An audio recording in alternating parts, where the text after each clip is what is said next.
I have been trying to, really get in touch with my friends recently, just to show them that I care.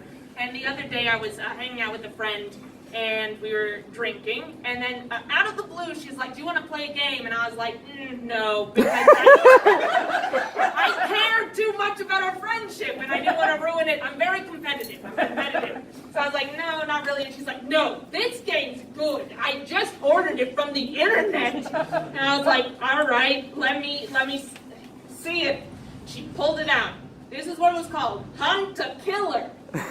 The premise of the game is that you hunt a fictitious killer. I was like, this didn't seem like a fun way to spend a Friday night. This sounds like a job. All right, sure, whatever, fine. So we hunted a killer. In about 3 hours, we found out who the killer was. And at the end of the game, I said, "Hey, there's a free version of this game that you can find online. You don't have to pay any money for it." And she's like, "Really? What is that?" And I said, "Let me hit you with the URL. I'll say it right now. It's located at FBI.gov. Top 10 most wanted list. Those people need our help. They're top 10 for a reason. They're most wanted, and these are real bad guys." Anyway, it ruined the friendship. She was upset about that. But it's okay, everyone. It's okay. I'm not great at talking with people, and that's fine. For a while, everyone level with me. Who here watches reality TV? Woo! Oh, come on, there's more of you. That's fine. But hear me out on this. For a while, I was like, I don't need to do anything but just watch reality TV. But I love when you watch a show, and you know that moment where you're like, I'm going to stop watching it, but then your TV already does that thing where like, in 5 seconds we're going to play the next episode. In 4 seconds it's coming. In 3 seconds. And at that point it's like, well, if it's 3 seconds away, might as well just keep sitting here. And then the next thing you know, it's 2 weeks later. And you're still sitting there. I needed a show that would sustain me over the pandemic because I wasn't leaving the house, and I was like, what has many episodes, many seasons, has never stopped? The answer is Survivor. Woo! Yep. I love Survivor too. I just started watching it. And I got so into Survivor that my brain decided to tell me, you know what? You should submit to this show.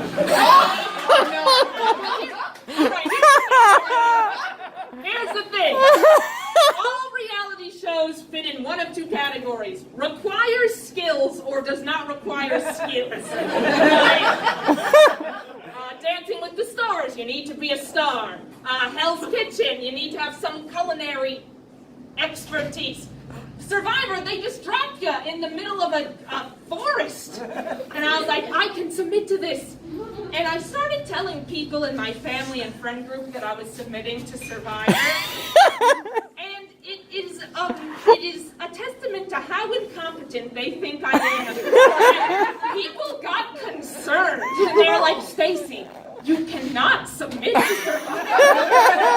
But because I'm a combative person, I was like, well, I'm definitely going to submit now. I'm really going to do it. They're like, we're writing Jeff Probst. Not be on Survivor. And I was like, what do you think is going to happen? I'm going to get lost out there?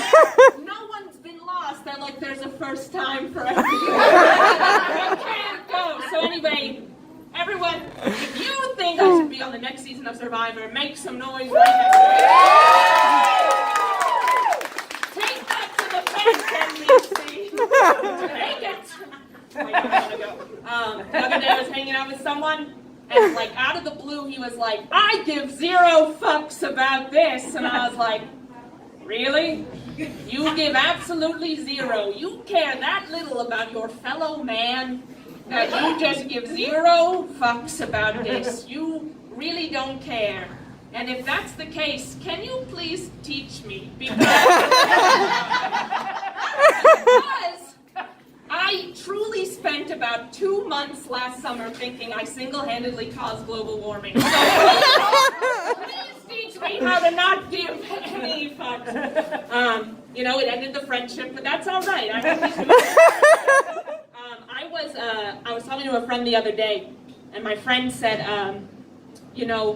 hey, have you ever really looked at an anglerfish? And I was like, I don't even know what that is. I looked it up. I did supplemental research. And an anglerfish is that really scary looking fish from Finding Nemo, the one where they're like, oh, look at that light, that pretty light, and then it's a horrible looking fish. That's an anglerfish. And when scientists first studied anglerfish, they were like, wow, we don't know how these fish have babies. We can't figure it out.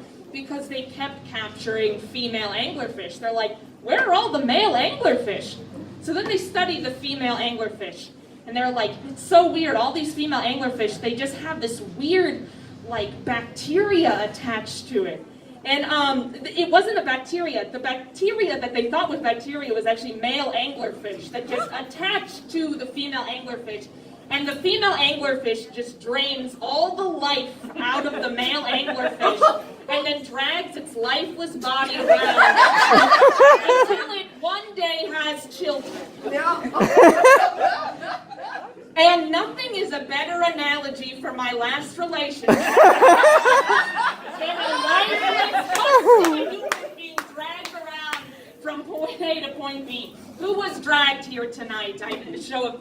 Oh, come on, at least one of you. All right, male anglerfish. All right. Oh, my God. I am a very anxious person. You've probably gathered that by now. I am one of those people that, like, I always think a scam is happening. Opening up of the first bank, then the manager was like, hey, everyone, come in here, deposit your money. We'll want it for you in this building. I'd be like, no, this is a scam. You can't put your money in this building. This doesn't make sense. Anyway, I was in an Uber the other day, and the driver was driving me home, and then he was getting a call, and he's like, do you mind if I take my call through my Bluetooth? And I was like, no. Do what you need to do. He took the call, and it was his wife, and his wife was like, I'm on the phone with the representative from Delta Airlines, and he needs to talk to you. And this guy gets on the phone and is like, you need to make a repayment right now by midnight, or your flight is going to be canceled. And I was like, hold on, I can fix this. It was 2 a.m. on a Wednesday, and I was like, yep, this is what my calling is. And I was like, sir, to my Uber driver, I was like, hang up this call. This is a scammer. And then the Uber driver was like, no, this is the representative from Delta. And I was like, oh, really? Is this the representative from Delta? I was like, if you're the representative from Delta, what is your employee ID number? He told me an ID number. I wasn't convinced. I was like, something's not making sense here. And I was like, listen, sir, Uber driver. He's like, listen, I just think this is a huge scam. He was like, no, I need to go to Tampa to see my children. Anyway.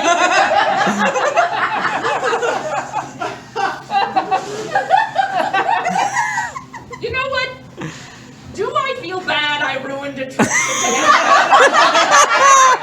Maybe so. That would be even worse if, my God, if he had gotten scammed. Everyone, if I'm wrong, make some noise. Okay, wonderful. Then thank you all. You all have been a wonderful audience.